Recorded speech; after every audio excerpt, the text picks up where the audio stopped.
The depth chart is out for KU football. Cole Ballard wins QB2, which is very important possibly for the future KU starting quarterback, but also some very interesting 2025 stuff. We got freshmen littered throughout the two deep. We got some young players stepping up. It should be very interesting in week 0 against Fresno State.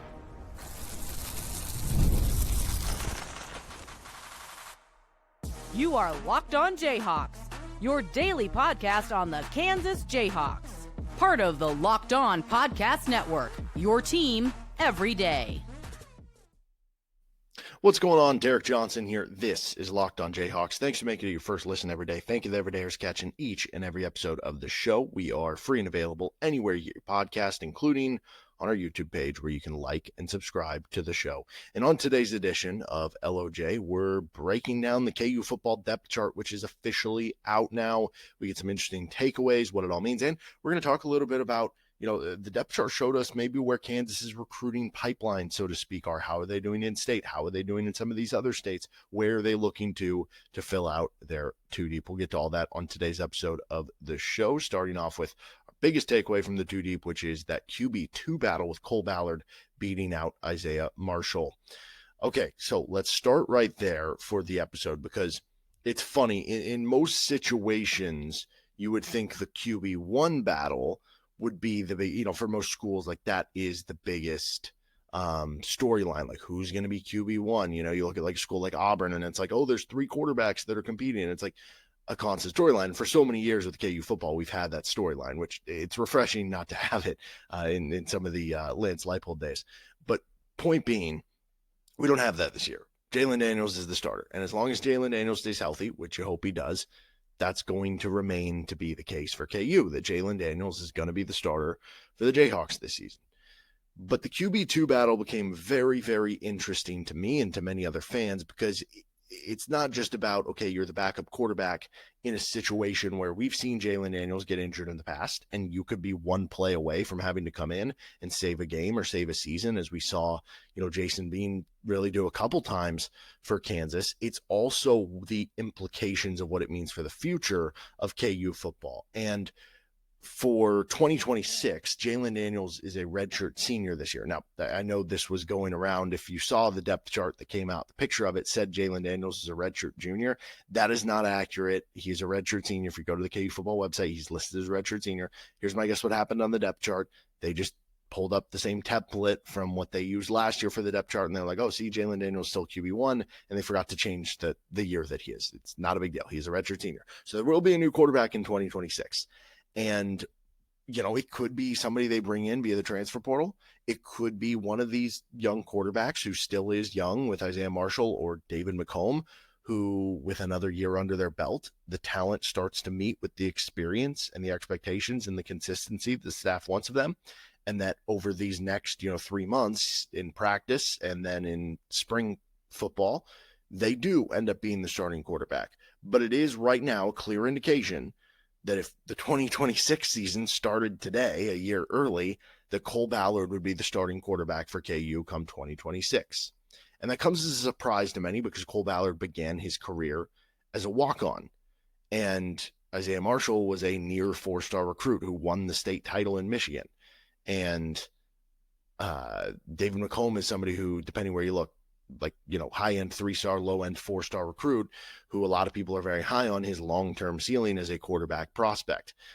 Now, I did find it interesting. If you looked at the depth chart, most spots are, it's mostly a 2 deep, but there are spots where they have 3 guys. Some of that's because there's an or, right? Either the starter's an or the backup's an or. Tight end, there's 4 guys, but 2, 3, 4 are all ors. They're all number 2 technically. What I found interesting for this one at quarterback is that Isaiah Marshall is not an or with Cole Ballard, yet he's on the essentially 3 deep, the depth chart there.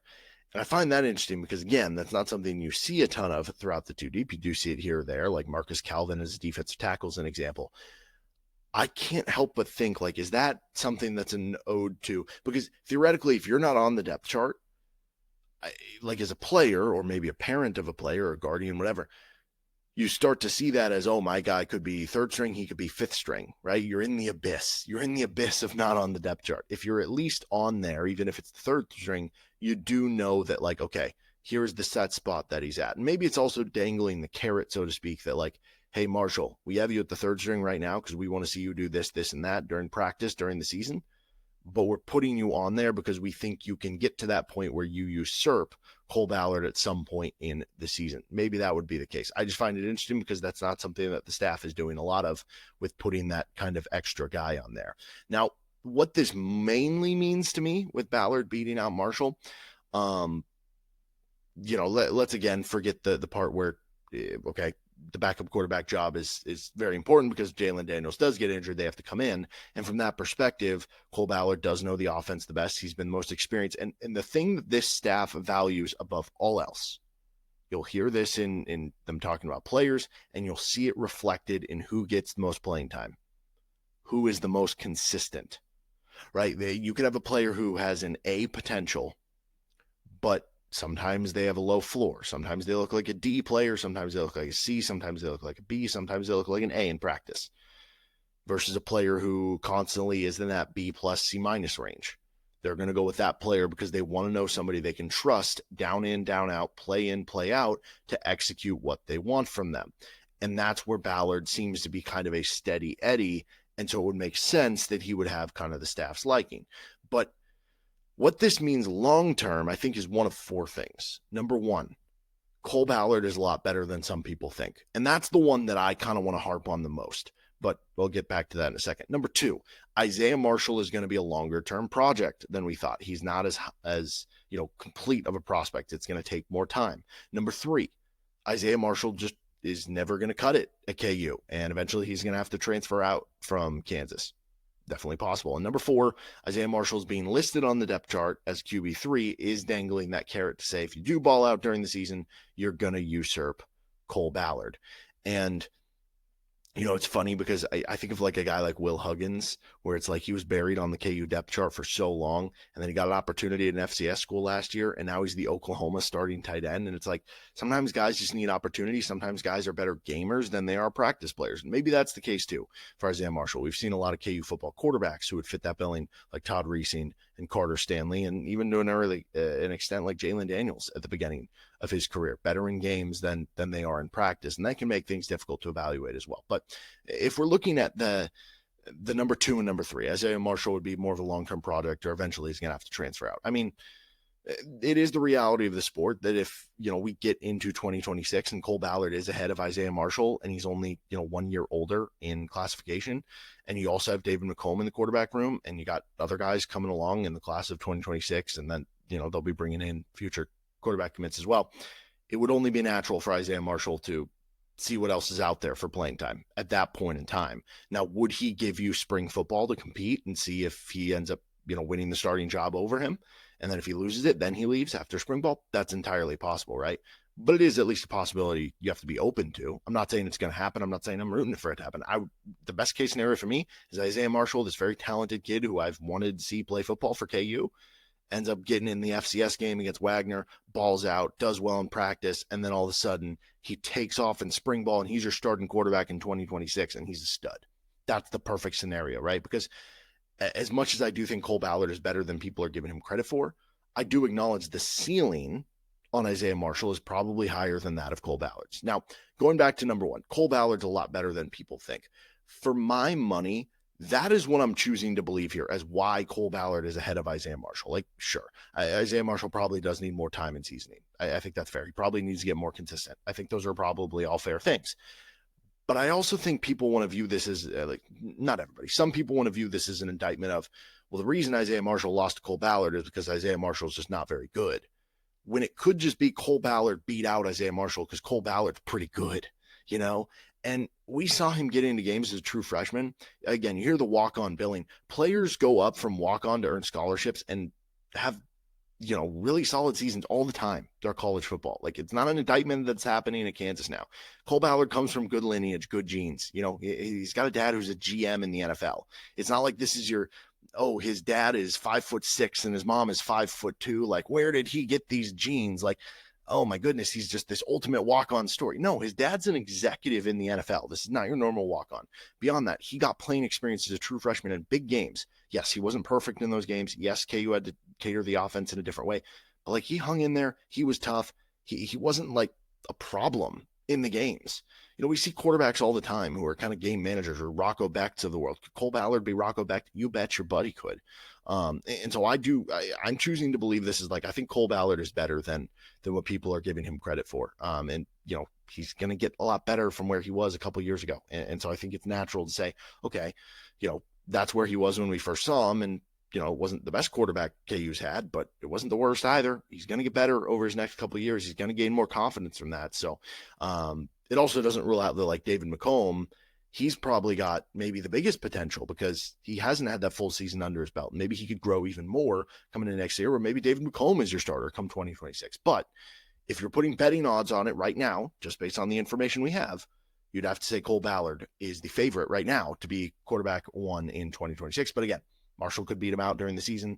David McComb could take off at any point in time. They could go to the transfer portal if they don't feel great about it. So we'll wait and see. Now, beyond that, I think the biggest winners beyond Cole Ballard in the first depth chart, Carson Brune, Amir Herring, Austin Alexander, Tate Nagy, and returning wide receivers. I'll tell you why next. This episode of Locked On Jayhawks is brought to you by Prize Picks, the daily fantasy platform that lets you turn your football predictions into real rewards. Preseason's already heating up, and college football isn't far behind. Whether you got your eye on big-name quarterback or breakout running backs, Prize Picks makes it easy to get in on the game. The flex play option, total game changer. Even when one of your picks misses, you still double your money. Download the Prize Picks app today and use code LOCKEDONCollege to get $50 off, or to get $50 in lineups, after you play your first $5 lineup. That's code LOCKEDONCollege to get $50 in lineups after your first $5 play. And guess what? Yes, it's ready for week 0. I'm ready for week 0. Prize Picks is ready for week 0. Prize Picks, run your game. This episode of the show is also brought to you by Drip Drop. And with Drip Drop, I mean, perfect for the first KU football game because it's going to be hot. And when I'm on top of my hydration, I notice everything works better. I feel better. My mood's better. My focus is better. I can watch the football game better. Even my skin. But getting enough fluids every day isn't always easy. That's why I've been loving Drip Drop. I actually have the variety pack, basically, you would call it.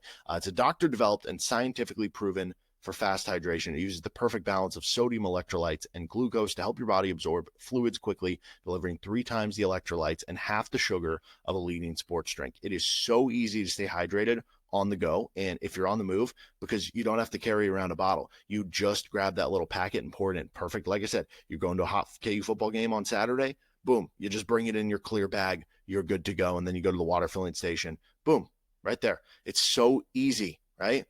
Right now, Drip Drop's offering Locked On listeners 20% off your first order. Just head to dripdrop.com. Use promo code LOCKEDONCollege. That's dripdrop.com, dripdrop.com. That is a tongue twister. Promo code LOCKEDONCollege for 20% off. Stock up now before the heat hits hard with Drip Drop. Don't forget you make Locked On College Football, Locked On College Basketball your second listen every day. Thank you for joining us here on Locked On Jayhawks, where I can't read very good, apparently. Okay, the depth chart notes for KU football. We mentioned the Cole Ballard stuff. They also mentioned the captains, Jalen Daniels, makes sense. Bryce Foster, makes sense. Justice Finkley, that's really cool to see there. And then they're going to kind of rotate that fourth guy. So I want to start with receiver. I think that is the most interesting position that got released on the depth chart. Like there's certain things that weren't surprising. Oh, Jalen Daniels is the starter. Daniel Hishaw is the starting running back. Like, those aren't surprises. Receiver, Henderson is the lone starter without an or next to his name, which that part's not surprising. What is a bit surprising is his backup, for one, Bryce Cohoon. I mean, Kansas brings in 4 freshman receivers. Kansas has all these transfers coming in now. Bryson Canty, the transfer from Columbia, who might end up one of the 2 or 3 best receivers on the team, has been dealing with injury. Lance Leipold talked about he's been back at the last couple practices. Maybe he works his way back in above one of these guys, but Cohoon is a former walk-on. Now, he was a scholarship player at Syracuse. I don't know if he's earned his way to a scholarship now at this point, but yeah, just a bit of a surprise he worked his way on there, but speedy receiver. So again, that can be kind of a cool thing if one of those guys, develops into a real player. The other one is, it seems like there's been a lot of hype picking up on Cam Pickett. So surprising a bit that Doug Emilian got an or with him. Now, we do see this a lot. Lance Leipold likes to give guys with seniority an opportunity early in the season to earn their playing time. And he's going to, I think of Hayden Hatcher and Austin Booker. Hayden Hatcher gets the start in the first game. Austin Booker comes out there, and they're playing similar snaps, and Booker looks like one of the best defenders on the team. and boom, all of a sudden Austin Booker's playing more than Hayden Hatcher later in the season. He's going to give that nod to the upperclassmen, give him a chance, but, wouldn't surprise me if Pickett ends up usurping Emilian. Then again, maybe this is a good sign for Doug Emilian. Same kind of thing with Keaton Kubeka or Levi Wentz, but again, that could be a spot where it's Bryson Canty at the end of the day. That is good news, though, that Kubeka has emerged to that point, because he could be somebody you're really counting on in 2026. On the offensive line, you get Calvin Clements at left tackle, Bryce Foster at center, Kobe Baines at right guard. All of that's as expected, right? We don't actually get the full answer to who's going to be the starting left guard and who's going to be the starting right tackle. And Lance Leipold talked about they're going to rotate them, which makes sense early in the season. We've seen KU, in the past kind of use 6 offensive linemen for a majority of the snaps for 5 spots. We'll see what that ends up being. But you get Amir Herring or Tavaki Tuiko-Lovato at the left guard spot, and then you either get Nolan Gorsica or Enrique Cruz Jr. at the right tackle spot. Now, Cruz Jr. comes from Syracuse. Gorsica's been in the program a bit after transferring in from Buffalo. And then Amir Herring was a former highly recruited guy from Michigan, comes over, spends last year with KU, and obviously with Tuiko-Lovato, he had some injuries to deal with during spring ball coming over from UCLA. Herring is the guy that I'm giving the favorite to start the job. I mean, there's a quote from Lance Leipold talking about how consistent he has been this, fall camp. What did I say earlier? Lance Leipold, the staff, they love guys who are consistent. So I think Herring is the one. Now, the other one, I have no idea where that's going to go with Gorsica or Cruz. So that'll be interesting. You also get Tanner, Mercer, and Livingston as the other backups. KU really likes to have a top 8 where it's like your 5 starters, a 6th guy who's going to rotate in for big snaps, and then the other 2 backups, you can it's somebody who can either fill in for either guard spot or can fill in on the left side or fill in on the right side. And they'll just kind of use it that way where it's like realistically one guy is the backup to multiple positions, but they're going to put multiple names on there, to give kind of credit to the work that they've had. Tight end, Sean Hanukkah is tight end 1. That's not surprising. I don't know that's surprising, but interesting. Carson Brune got an oar with Leighton Cure and Broden Grown as the backup tight end. I think Carson Brune could end up being tight end 2 when it's all said and done for KU, which would be, again, a good development for 2026 as well. You look to the defensive side of the ball and the defensive line, Harris or Brinkley behind Miller. Again, makes sense there. Alex Bray behind Finkley seems pretty straightforward. DJ Withers and Tommy Dunn went out at defensive tackle. That was just something where it's like, okay, is Blake Harold going to start? But made sense with those guys being seniors.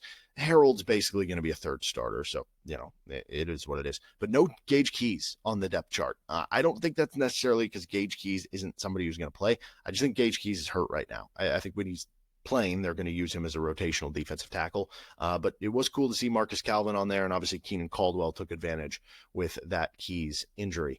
At the linebacker spot, Lathan beats out Joseph Sipp. Now, that might have partially been due to injury as well, with him being kind of banged up here recently. I don't know if he'll be available for the first game or not, but I'd imagine both play a lot when both are healthy. But I think it's a good sign that Trey Lathan is coming on because he's somebody who brings some athleticism to the linebacking room for KU, and a lot of production and proven play in the Big 12, which is obviously a good thing. I was really excited to see Jon Jon Kamara as the backup to Bengali Kamara at the other. That's also going to be, I just realized, kind of interesting that you have 2 Kamaras at the linebacker. So it's like, oh, Kamara made the play. And it's like, yes. Oh, wait, which one? But that's really good because Jon Jon Kamara is one of the best freak athletes on the team. I mean, maybe if we're talking overall athletes on the team, I know Daniel Highshaw was on the freak list. You might be able to argue Jon Jon Kamara. And so the fact that he's starting to make inroads that you feel like, okay, he's going to be a rotational guy this year and a real player, maybe a starter in 2026. That excites me because of the potential that he brings and what he will allow you to do with having a freak like that in the linebacker room in terms of pass coverage, having speed out there. I'm super excited for that. Now, the Hawk role is very interesting because it lists Jason Gilliam as the starter with Saeed Gibbs behind him and Mason Ellis behind him. And you can view that as a depth chart where it says Jason Gilliam's the starter and Saeed Gibbs is second string and Mason Ellis is third string.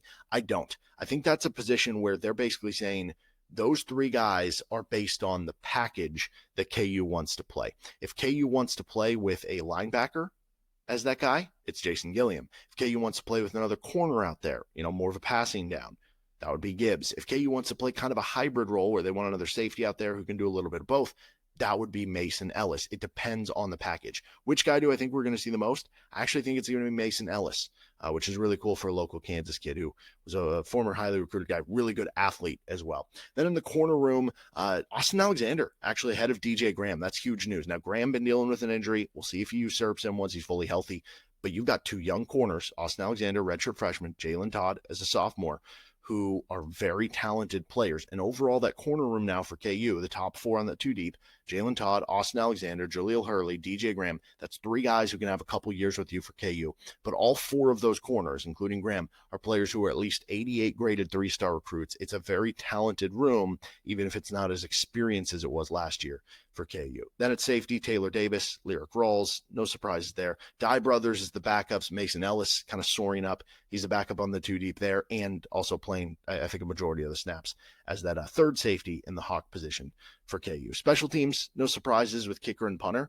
I do love that we see Henderson and or Pickett in kick return, get the explosive players the ball. And how about Tate Nagy returning punts, the son of Matt Nagy, the offensive coordinator for the Chiefs, who was a quarterback in high school in the Kansas City area, comes over to KU. Talk about a transition to receiver. Just making guys miss and being a reliable player. So cool to see that. And he'll be returning punts. Now, we did not get to learn who is the edge for running back 3. So maybe that's something we'll find out in the first couple weeks of this season. All right, I want to talk about where these players come from, because I think it shows a little bit of a recruiting pipeline that KU is developing.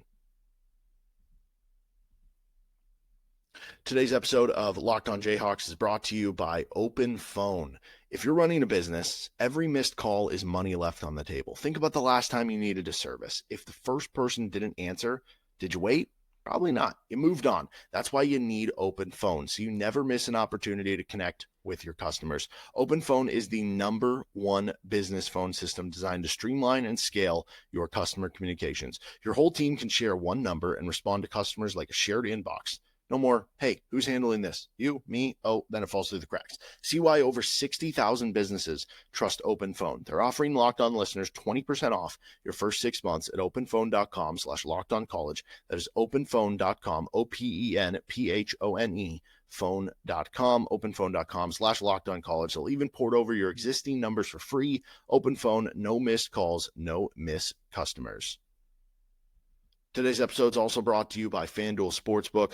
August 26th, that's coming up in a week, is officially FanDuel Futures Day, a brand new holiday for football fans who live for bold predictions and preseason hunches. For just 24 hours, FanDuel is giving you deals on NFL season predictions. So whether you're calling your MVP, eyeing a long shot division winner, or ready to crown your Super Bowl champ before week 1 ever kicks off, this is your moment. And you can get some action on KU football. You can actually get them at plus 240 to win 9 or more games. You can get them plus 120 to win 8 or more games. You can get them minus 160 to win 7 or more games.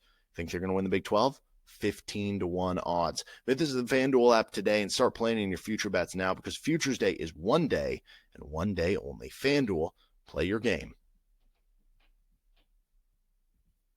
Thanks for joining us on this episode of Locked On Jayhawks. So we talked about the two deep, and obviously it doesn't end up being just a two deep. It's a depth chart. There's certain positions where 3 or 4 guys are on there. So it ends up being more than, the 44 that you would have, I guess, for 22 starting spots, offense and defense times 2, plus you got the special teams, whatever. But I'm just looking at the offense and defense here. So let's call it give or take 50 guys who are listed on there, right? It might actually be a little bit more than that. I don't know. I guess I could quickly calculate it right now. But regardless, of those give or take 50 players or so that is on there, 9 of them are from the state of Texas, with 5 starters from the Lone Star State. 6 of them are from the state of Kansas, second most on the team. 5 are from California, 5 from Florida. You also have 4 from the depth chart in Illinois, 4 from Michigan, 3 from Alabama, 2 from Iowa, and then 1 each from Arkansas, Arizona, Colorado, Georgia, Hawaii, Indiana, Louisiana, Massachusetts, Missouri, Nebraska, Ohio, Oklahoma, Pennsylvania, and Tennessee. So a couple things to look at there. I named a lot of states. 1, that shows you that this staff goes around. They look for a lot of unearthed rocks, unearthed diamonds, places that they can find connections, places they can find players that are interested. And they are really doing a lot of work geographically scanning to find the best players to come into KU football. That is kind of cool that it is this mix of really everywhere. But it also shows you Texas is the primary, which, for Mark Mangino, Texas and Oklahoma were so big. Obviously, Daniel Highshaw being from Oklahoma, you combine him with the 5 other starters from Texas. That's kind of the case here for KU this year as well. But it also shows you that they're really making, whether you want to call it making inroads or finding guys in those, what I would call like talent-rich, highly populated states. Like when you think of big football recruiting, Florida, California, and Texas, those are the first 3 that come to mind to me. There's other great ones like the Ohio, Pennsylvania area has great high school recruiting. The Carolinas, the Atlanta area, like there's a ton of great spots for high school recruiting. But those might be the 3 like most known. Florida, you get your speedy kids. California, you get your quarterbacks and skill players. Texas, you get a little bit of everything. I don't know. There's just a lot of talent-rich players in all of those areas. And that means Kansas, you heard me say, Texas with 9, Kansas with 6, California with 5, Florida with 5. So Florida, California, and Texas, those talent-rich states, 19 players who are on your depth chart are from those areas. Kansas is specifically targeting those. And then obviously there is the Kansas part of it. Like it feels like that is growing for Kansas. I would love to look back at a previous 2 deep. I mean, obviously Devin Neal, on the depth chart, local kid from Kansas, and Kansas had other players from the state, but it feels like that is growing, and it's only going to grow even more because you look at the class of 2026, KU has 7 of the top 14 recruits in the state of Kansas, according to 24/7 Sports. They continue to have a pipeline in Kansas that they're building right now and seemingly is getting bigger and bigger by the day, by the month. And they're really going for those talent-rich states. And they're finding success in doing so. They're getting high-end 3 stars or, low-end 4 stars from those places. It's really impressive what Lance Leipold and company are doing specifically. But, yeah, I really like to see what they're doing in the state of Kansas as well, with 6 players on the depth chart from the state of Kansas as they continue to build out with that local recruiting trail. All right, that'll do it for this episode of Locked On Jayhawks. You can find our show anywhere you get your podcast, including on our YouTube page where you can like and subscribe to the show. See you on Wednesday's episode doing some season-long prop bets with Nick Springer for KU football. How many games are they going to win? And some other fun ones over the course of that conversation. So make sure you subscribe to the show anywhere you get your podcast and on YouTube. See you then.